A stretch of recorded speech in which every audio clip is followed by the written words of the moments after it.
Welcome back everybody, thank you for watching another video. So since the pandemic started, we've had just a record number of gun sales and new gun owners, which is a great thing. And I would expect after Christmas that number would be even larger. So it is extremely important for all gun owners, especially new gun owners, to pay attention to gun safety. So again guys, it's very important that you take gun safety seriously. If you didn't see the video I did a few months ago on gun safety, I'll leave a link for it right up here. But what I want to do today is focus in on the 5 mistakes or problems that new gun owners have when they first pick up their gun because it's very unfamiliar. Let's get the list started. Alright, so these are the top 5 things that I used to see people struggling with when I taught the firearm safety class.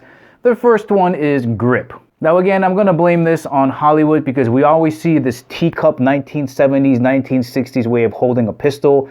This is incorrect. But don't worry, even if you don't have a pistol or firearm, you can practice the proper thumbs forward grip. For example, you can practice if you have a hammer around the house, like this. And for whatever reason, if you don't have a hammer in your house, maybe you got a brush.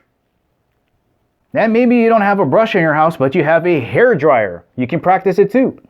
Or if you're too lazy to get any one of those things around your house, all you got to remember is 2 thumbs up like this, all right? So here is your strong hand, thumbs up.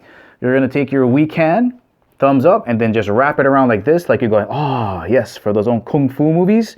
And all you got to do is put your thumbs forward. Let me show you how it works.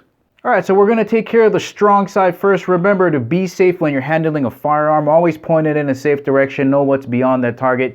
Make sure you keep your finger off of the trigger until you're ready to fire. And always make sure that it's unloaded. So going with the strong hand first, here's your thumbs up. You're just going to stick your pointer finger out like you're making a gun. Right, then we're going to open these 3 fingers and the pistol fits in right like this. Thumbs up. It's that easy. All right, now that we got your strong side taken care of, we're going to do your weak side. So here's your thumbs up. You're going to just open it up like this and wrap it right along your strong side, still thumbs up, and then push it forward right along the frame. And that's how you grip it. Practice that over and over again because this is the most important part about shooting the firearm because it's connecting you to it. Now here's 2 bonus items since we're talking about grip, and these are 2 malfunctions that can happen as a result of not having the proper grip. Here's bonus item number 1. So sometimes when I'm out there, I see some people slide not cycle all the way forward like it's short strokes. And sometimes that's because your thumbs are actually resting on the slide and not on the frame of the gun. So when you're gripping onto it, you got a nice firm grip, but your thumbs are actually impeding the slide from going forward. So if your slide isn't cycling all the way forward, pay attention to where you're gripping. It should be on the frame of the gun, not the slide.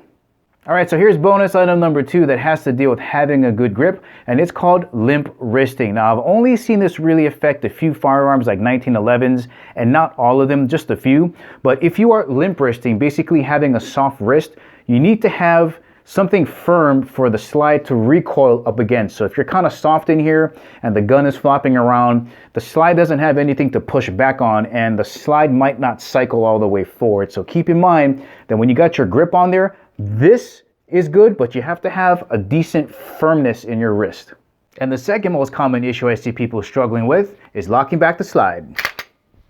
Alright, let's learn how to lock this slide back. The first thing is you must keep the muzzle pointed in the safe direction. For this demonstration, I'm going to point it this way so you can see what I'm doing with the controls. But you must keep it pointed in the safe direction if this is the safe direction. Don't take the pistol, turn it like this, get it close to your body and rack it this way because now you're pointing at the person next to you. You want to turn your body this way and then manipulate the slide this way. All right, so here we go. The goal is to push this slide as far back as it can go and then engage the slide stop here or the slide release or slide catch.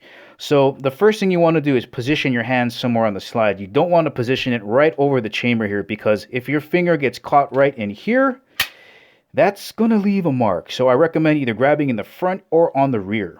All right, for this demonstration, I'm going to be racking it from the front here so you can see what I'm doing with the controls. Again, we're going to push as far as we can on the slide backwards and give it a little push here on the frame to assist, and then we're going to flip this lever up. Okay, here we go. It's going to push, hold it, up, and lock, and you're just going to keep practicing that over and over again. Issue number 3 is loading the magazine with ammo.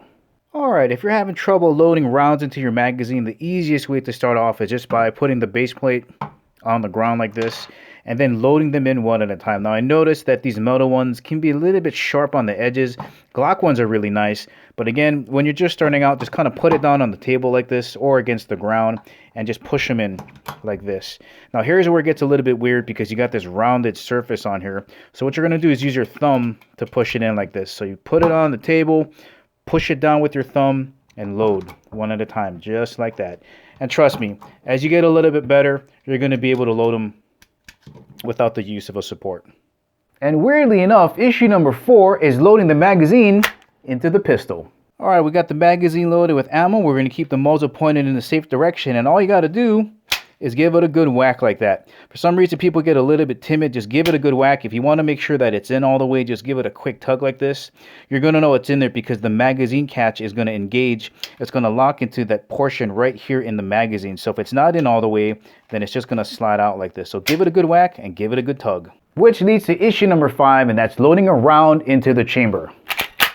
Alright, so racking a slide is very easy. Just make sure that the magazine, again, is firmly in the grip of the gun, because if it's not, you're not going to be able to chamber that round. Remember, you always have to keep that muzzle pointed in a safe direction. So what I recommend doing is not having your shoulders like this, but face like this. That way, you can turn the pistol over like this and grip it from the rear. So what we're going to do is pull back and push forward with the right hand. So pull and push, just like that. And all you got to do is let it go. Don't try to baby it in and guide it in. Just pull it back and slingshot it forward. That's how you rack a slide.